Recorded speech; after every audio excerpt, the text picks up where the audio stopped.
Bonjour à tous, alors aujourd'hui on teste le nouvel écran 4K USB-C de LG.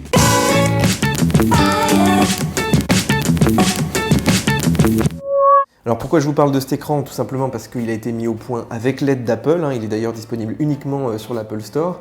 En fait, Apple fait plus d'écran externe, mais ils voulaient quand même un moniteur avec leur MacBook Pro, donc qui soit USB-C, qui soit Retina, et surtout qui affiche le gamut P3, c'est-à-dire toutes les couleurs qu'on retrouve sur l'écran du MacBook Pro. Alors cet écran, il a évidemment un grand frère de 5K, qui fait aussi 27 pouces, qui se connecte en Thunderbolt 3, donc il y a 2-3 petites choses en plus, mais ça, bon, on le verra quand on l'aura reçu, puisque pour l'instant, il n'est pas disponible en France. Alors niveau design, je dirais qu'il est ni beau ni moche, c'est un peu du classique au niveau des moniteurs PC, donc on retrouve pas du tout l'aspect métallique du 27 pouces, ça c'est un petit peu dommage. Il est aussi assez épais, ça aussi c'est un peu dommage quand on voit par rapport à un iMac par exemple. Et puis les bords aussi sont assez épais, au final je dirais que c'est un moniteur PC assez standard. Alors au niveau des ports, on retrouve donc de l'USB-C pour relier à l'ordinateur, et puis 3 ports USB-C. Alors moi je regrette qu'ils aient pas mis des ports USB classiques, parce qu'on peut même pas brancher le clavier Apple sans un adaptateur, niveau souris, rien du tout. Donc ça c'est un petit peu dommage. Et puis l'autre problème c'est que c'est limité en fait à l'USB 2. Ça c'est lié en fait à la 4K. Une fois que vous voulez passer de la 4K à 60 images secondes, il vous reste plus beaucoup de débit pour le reste. Donc on est un petit peu limité. Si vous voulez brancher un SSD, etc., il faudra passer par un autre port de l'ordinateur. Mais bon voilà, c'est quand même pratique d'avoir des ports USB. Moi j'aurais aimé avoir un petit peu plus, par exemple des ports Ethernet, tout ce qu'on a besoin aujourd'hui pour une utilisation sédentaire. Alors un petit mot sur la recharge, puisque c'est un des atouts de l'USB-C, donc il va pouvoir charger votre ordinateur. Alors la bonne nouvelle c'est que nous on l'a utilisé avec un 13 pouces et un 15 pouces, et même avec le 15 pouces, si vous faites beaucoup de choses, l'ordinateur va jamais se décharger. 60 watts ça suffit en fait pour charger l'ordinateur et continuer à l'utiliser. Simplement il va se charger un petit peu moins vite qu'avec votre chargeur de 87 watts habituel. Alors le pied il se règle évidemment en hauteur, donc ça c'est assez facile, ça se manie très très bien. Vous pouvez aussi incliner l'écran comme ça. Mais par contre, vous ne pouvez pas le tourner facilement, voilà, et le pied viendra forcément avec.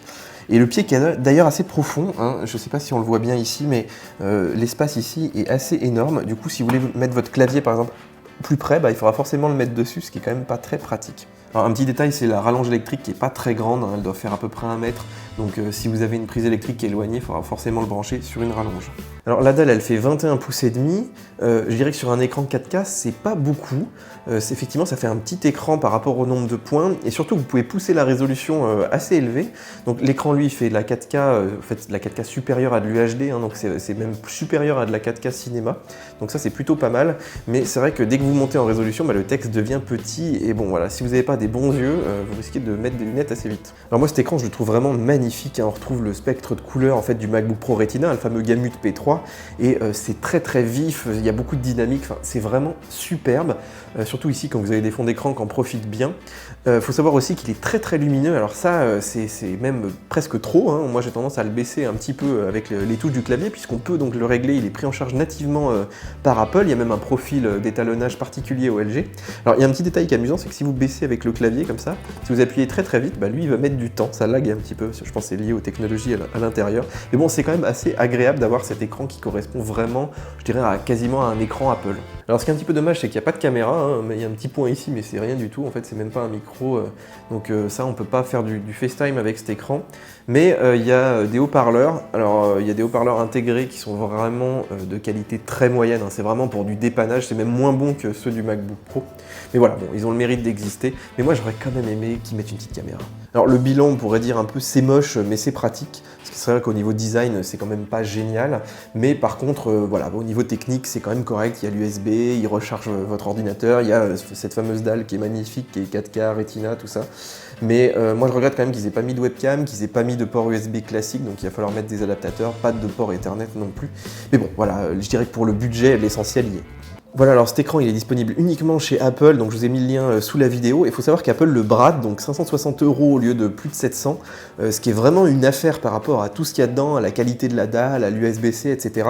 Donc je dirais qu'au final, il y a quand même un excellent rapport qualité-prix si vous le prenez en promo. Voilà les amis, c'est déjà fini. Si vous avez aimé la vidéo, mettez des likes, c'est très important. Abonnez-vous aussi à la chaîne, comme ça vous bénéficiez des alertes quand une nouvelle vidéo est disponible. Et puis nous on se retrouve sur Mac Forever pour le test complet de l'écran et du MacBook Pro, et puis sur YouTube bien sûr pour de nouvelles vidéos. Ciao ciao!